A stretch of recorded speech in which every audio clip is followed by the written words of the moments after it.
Buenos días, buenas tardes, buenas noches. Ha llegado un enjambre de palabras, el podcast dedicado a la lectura de textos indispensables que nos ayudan a ubicarnos un poco mejor en este mundo sin sentido. Sean todos bienvenidos y gracias por su atención. Pero las uniones pueden proliferar como el sistema raicilla sin que por ello se salga de lo uno, dos de las multiplicidades tan solo aparentes, las regeneraciones de reproducciones, de retroacciones, las hidras y las medusas tampoco nos permiten salir. Los sistemas arborescenses son sistemas jerárquicos que implican centros de significancia y de subjetivación autómatas, centrales, como memorias organizadas. Corresponden a modelos en los que un elemento solo recibe informaciones de una unidad superior y una afección subjetiva de unidades preestablecidas. Véase sino los problemas actuales de la informática y de las máquinas electrónicas, que en la medida en que confieren el poder a una memoria o un órgano central, siguen utilizando el esquema de pensamiento más caduco.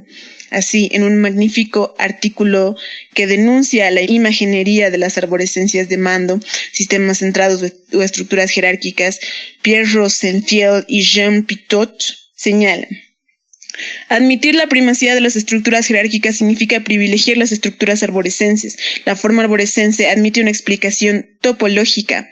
En un sistema jerárquico, un individuo solo admite un vecino activo, su superior jerárquico. Los canales de transmisión están preestablecidos. La arborescencia preexiste al individuo que se integra en ella en un lugar preciso. Fin de la cita. Significancia y subjetivación. Los autores señalan a este respecto que incluso cuando se cree haber conseguido una multiplicidad, puede ocurrir que esta multiplicidad sea falsa, lo que nosotros llamamos tipo raicilla. Eso me ha pasado a mí. Ya, ay, qué dolor. Sí soy. Puesto que su presentación o su enunciado aparentemente no jerárquico solo admite de hecho una solución del todo jerárquica, por ejemplo, el famoso teorema de la amistad. Abre cita: si en una sociedad dos individuos cualesquiera tienen un amigo común, siempre existirá un individuo que es amigo de todos los otros. Como dice Rosenfeld y Petitot, ¿quién es el amigo común? El amigo universal de esta sociedad de parejas, maestros, confesor, médico. Ideas que por otra parte no tienen nada que ver con los axiomas de partida. Cierra comillas. El amigo del género humano, o bien el filósofo, tal y como aparece en el pensamiento clásico, incluso si representa la unidad abortada, que solo es válido en función de su misma ausencia o de su subjetividad, al decir no sé nada, no soy nada, los autores hablan a este respecto de teoremas de dictadura. Tal es el principio de los árboles raíces o la salida, la solución de las raicillas, la estructura de poder. Referencia número 13. Pierre Rosenfeld y Jean Petitot. Y sobre un teorema del mismo tipo llamado la indecisión colectiva, Rorschach's. Teoremas de dictadura. Tal es el principio de los árboles raíces o la salida, la solución de las raicillas, la estructura de poder. A estos sistemas centrados los autores oponen sistemas acentrados, redes de autómatas finitos en los que la comunicación se produce entre dos vecinos cualesquiera, en los que los tallos o canales no preexisten, en los que los individuos son todos intercambiables, definiéndose únicamente por un estado en un momento determinado, de tal manera que las operaciones locales se coordinan y el resultado final global se sincroniza independientemente de una instancia central. Una transducción de estados intensivos sustituye a la topología y el grafo que regula la circulación de información es en cierto sentido el opuesto del grafo jerárquico. No hay ninguna razón para que el grafo sea un árbol. Nosotros llamamos mapa a este grafo. Problema de la máquina de guerra o del firing squad. Es necesario en general que para que n individuos lleguen al mismo tiempo al estado fuego, la solución sin general la proporciona una multiplicidad acentrada que incluye un número finito de estados y de señales de velocidad homóloga desde el punto de vista de un rizoma de guerra o de una lógica de guerrilla sin calco, sin copia de un orden central.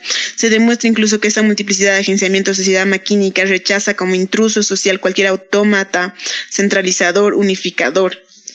Referencia 14, pero... Ay, bueno, ya a ver, también.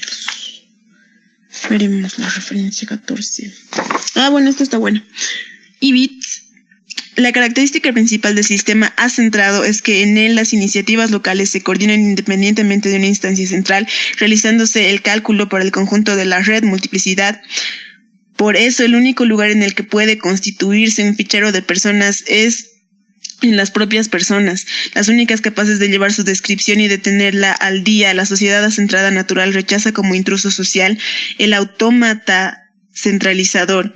Sobre el teorema de Fearing-Squat, incluso puede suceder que algunos generales, en su sueño de apropiarse de las técnicas formales de guerrilla, recurran a multiplicidades de módulos sincrónicos a base de numerosas células ligeras pero independientes, que teóricamente solo implican un mínimo de poder central y de relevo jerárquico.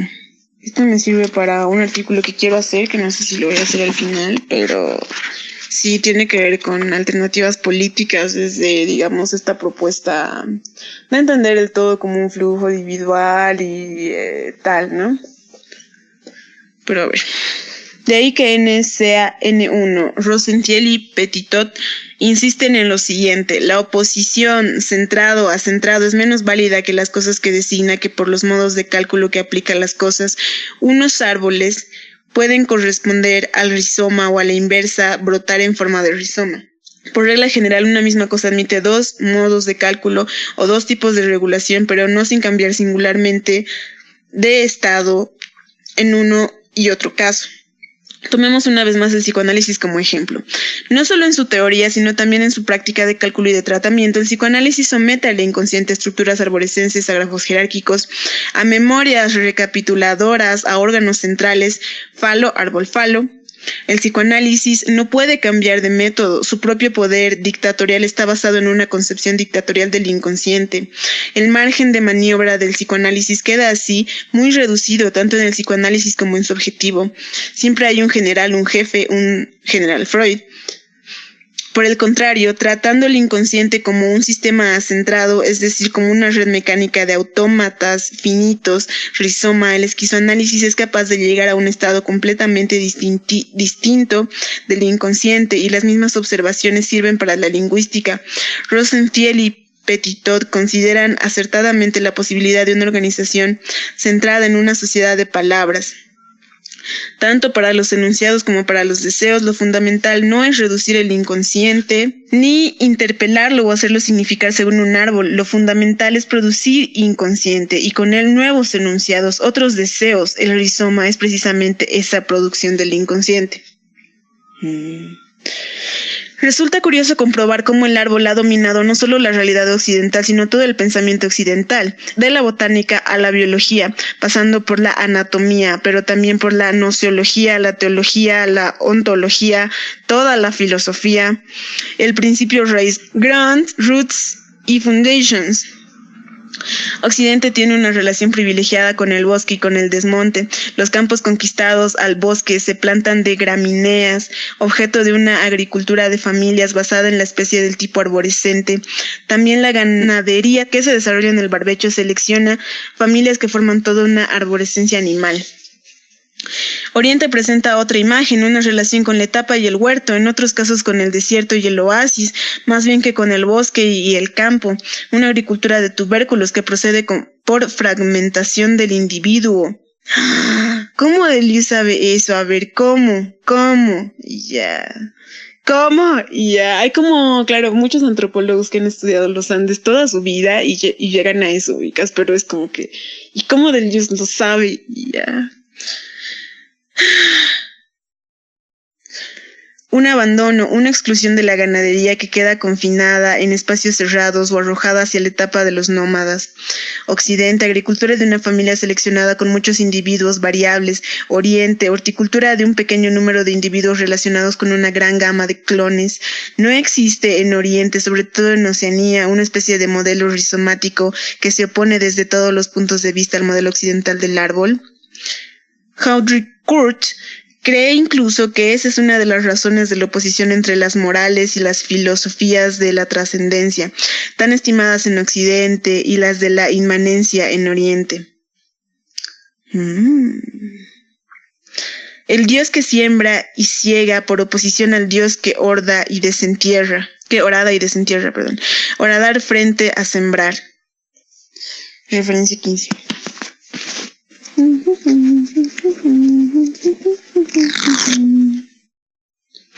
A ver. Número 15. Sobre la agricultura occidental de gramíneas y la horticultura oriental de tubérculos, sobre la oposición sembrar-horadar, sobre la diferencia en relación con la domesticación animal, domesticación de animaux, culture des plantes et traitement d'autrui. L'origine des clans et des clans, como el origen de los clones y los clans. El maíz y el arroz no son objeciones, son cereales adaptados tardíamente por los cultivadores de tubérculos y tratados de forma parecida. Es muy posible que el arroz haya aparecido como una mala hierba en los canales de colocación. El arroz mala hierba, me encanta. Trascendencia, enfermedad específicamente europea. Tampoco la música es la misma. La tierra no tiene allí la misma música. Tampoco es la misma sexualidad. Las gramíneas, incluso reuniendo los dos sexos, someten la sexualidad al modelo de la reproducción. El rizoma, por el contrario, es una liberación de la sexualidad, no solo con relación a la reproducción, sino también con relación a la genitalidad. Entre nosotros, el árbol se ha plantado en los cuerpos, ha endurecido y estratificado hasta los sexos. Hemos perdido el rizoma o la hierba. Henry Miller, abre cita. La China es la mala hierba en el huerto de brasas de la humanidad. La mala hierba es la némesis de los esfuerzos humanos, de todas las existencias imaginarias que prestamos a las plantas, a los animales y a las estrellas. Quizás sea la mala hierba la que lleva una vida más sabia. Bien, es verdad que la hierba no produce flores, ni portaaviones, ni sermones de la montaña, pero a fin de cuentas, la hierba siempre tiene la última palabra. A la larga todo vuelve al estado China. Es lo que los historiadores llaman habitualmente las tinieblas de la Edad Media. No hay más salida que la hierba. La hierba solo existe entre los grandes espacios no cultivados, llena los vacíos, crece entre y en medio de otras cosas. La flor es bella, la versa útil, la adormidera nos hace enloquecer, pero la hierba es desbordamiento, toda una lección de moral. Referencia 16. Henry Miller, Hamlet. Fin de la referencia. ¿De qué China habla Miller? ¿De la antigua, de la actual, de la China imaginaria o bien de otra que formaría parte de un mapa cambiante? América ocuparía un lugar aparte, por supuesto. América no está libre de la dominación de los árboles y de una búsqueda de las raíces. Lo vemos hasta en la literatura, en la búsqueda de una identidad nacional e incluso en una ascendencia o genealogía europeas. Kerouac, parte de la búsqueda de sus antepasados.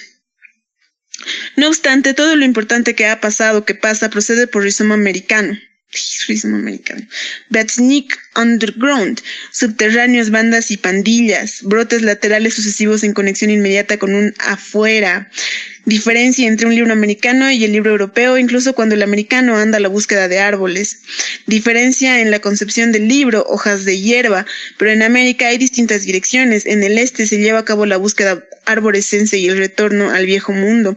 El oeste, con sus indios sin ascendencia, su límites siempre escurridizos, sus fronteras móviles y desplazadas, es rizomático.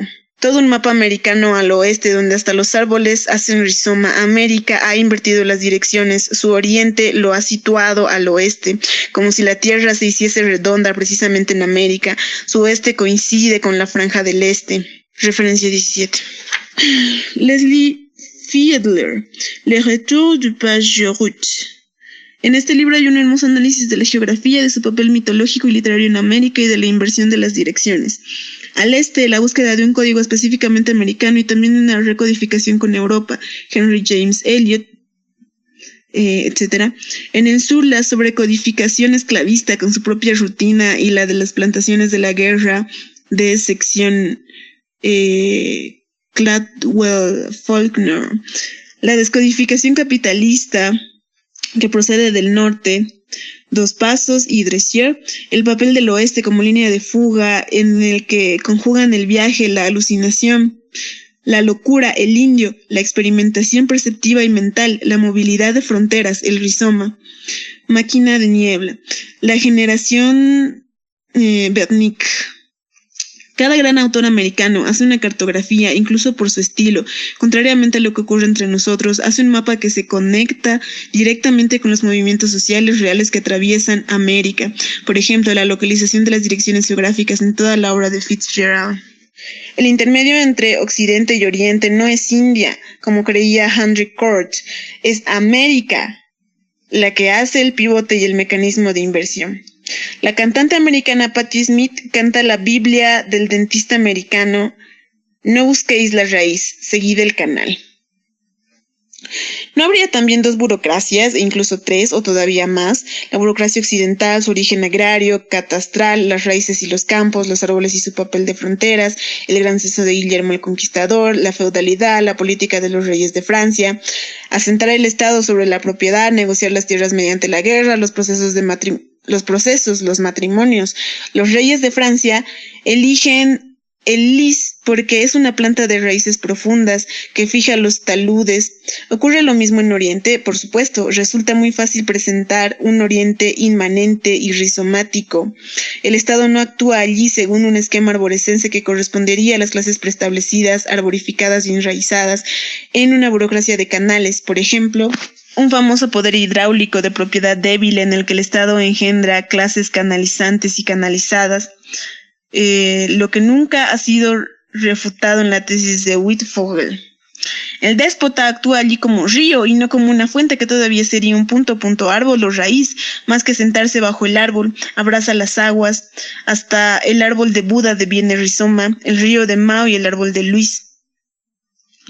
¿No desempeña América una vez más un papel de intermediario? América actúa por exterminios, liquidaciones internas, no solo de los indios, sino también de los granjeros, etc., y por sucesivas oleadas externas de inmigraciones. El flujo del capital produce un inmenso canal, una cuantificación de poder, con cuantos inmediatos en el que cada cual se aprovecha a su manera de la circulación del flujo dinero. De ahí el mito realidad del pobre que se convierte en millonario y que de nuevo vuelve a ser pobre. Todo se reúne en América, a la vez árbol y canal, raíz y rizoma. El capitalismo universal y en sí no existe. El capitalismo está en la encrucijada de todo tipo de formaciones. Siempre es por naturaleza neocapitalismo. Desgraciadamente inventa una versión oriental y otra occidental y la transformación de ambas.